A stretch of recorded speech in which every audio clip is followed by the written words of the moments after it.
By now it was getting cold. The roads were fine as we left Merney to go off to Yakutsk, but the temperatures were really dropping. We were now permanently below -40. The cars kept stopping, and if we just stopped on the wayside for a short time, we'd find when you got out 5 minutes later, you couldn't actually do anything at all with them. There was no way in which they would bounce up and down with the shock absorbers. And they were misfiring all the time. It was very, very, very cold. And of course, no car in the West is ever tested to below -30. And we were below -40, well, now constantly. It just won't go above 60k. It's really holding back misfiring, as you can hear. Whether it is fuel, whether it is something to do with extreme cold, I've not yet actually decided to work out. So while we can keep going, slow as it is, I'd much rather like to do that until we get back tonight to find out what's exactly wrong with it. We've been here about 15-20 minutes, so at -50 now. The cars have been here and the dampers have completely frozen solid. So when we drive away, we've got to drive away for at least 10 to 15 kilometres just to slowly wear anything up. Let them drive on, yes? Yeah. Let's go. Are you going to drive it for a while or shall I just crack on? Approaching Yakutsk, we're in the absolute heart of the former Soviet Union, and every night we'd go along and I had to give a speech in what felt like an entrenched Soviet area. And I was getting pretty fed up with these, as indeed with the rest of the crew. But we got to this little town called Nyurba, and they put on dinner for us. And suddenly we found that the mayor, a guy called Yuri, was the most astonishing liberal mayor I'd met.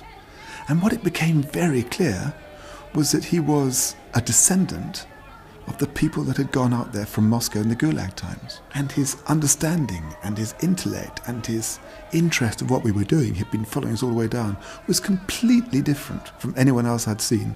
And we had the most astonishing long, long dances right into the night. And actually it must have been a pretty liberal place for a long time, because this is where there was an extraordinary hospital set up by Marsden. And Doc went to have a look at it.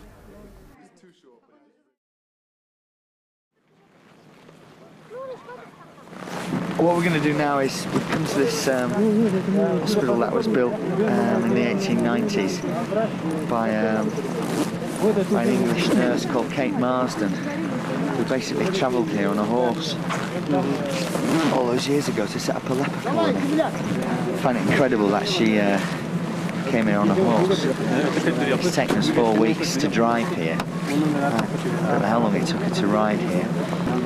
So let's go have a look.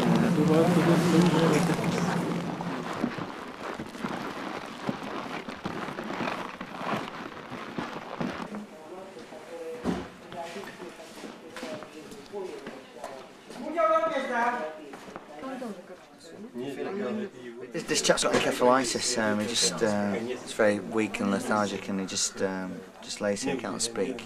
It's very, very rigid, and lots of them have it. There's not much they can do for them. They just basically care for them. And a lot of these buildings here, the idea for them was originally from Kate Marsden. That's what they try to do. It's incredible, really, when you think where we are. Yeah. But this poor chap's it's not much of a life, really.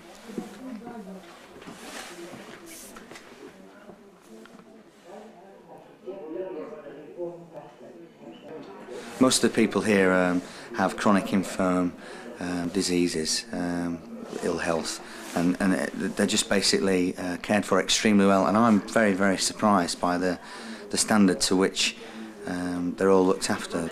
It's very warming as well to see that when we're out in the middle of nowhere. It's -50 outside. There is some care in the world.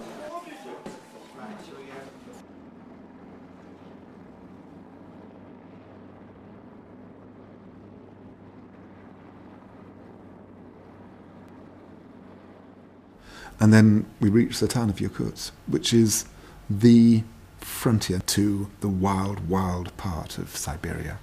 I was sitting back in the base talking to Stefan, trying to work out the best route to go in. We're going into the Institute of Permafrost now, and basically they're learning how to live on a permanently frozen ground. The ground you see underneath us is frozen all year long, and they've been doing some studying. And we're going to go actually down inside the ground to see what they do, see how buildings work with permafrost.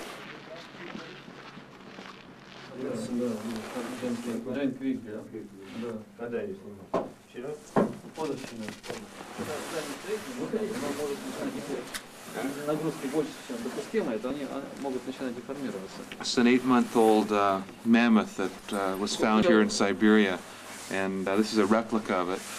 It's incredible to see. It's been studied from all around the world, and it's wonderful to be down here. It's kind of haunting, 12 meters down. Cold too, but not as cold as it is outside today. Should we go? Yeah, go upstairs. Let's go.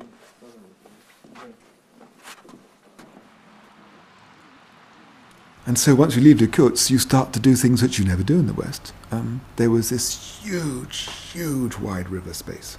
And you just drive across it. There's no need for a bridge, because for most of the year it's completely frozen. The boats were frozen into the ice.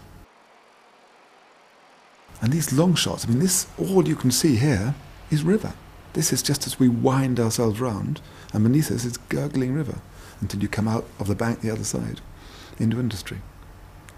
And this was just the beginning of what we were going to see. And the scenery looked beautiful, but the realization was it was all built by people from the gulags, and hundreds of thousands of people died building these roads. And that became terribly clear as we realized the history we were driving through. In Yakutsk, I was talking to the deputy chairman of the Yakutia Republic. And she was saying to me that she'd love to join us, but she knows this road as the Valley of the Bones. And she said that because this is where millions of people died as they were sent here for no real reason to build this road. And it was built, and all the other roads around it, by people from the gulags. And when you look at it and you drive through, a whole lot of me has been saying, I now know that this road was not built by people who wanted to build trade, but by people who knew they came here to die. And die not in difficult, hard conditions, but in 60 degrees below zero, sent out with no shoes and rags on their backs, and knew when they walked here they wouldn't get back that night. And that's quite a thought. Just to put that in perspective, we can see that it must have been extremely tough, but that night the temperature fell to 58 degrees below zero. That's remarkably cold.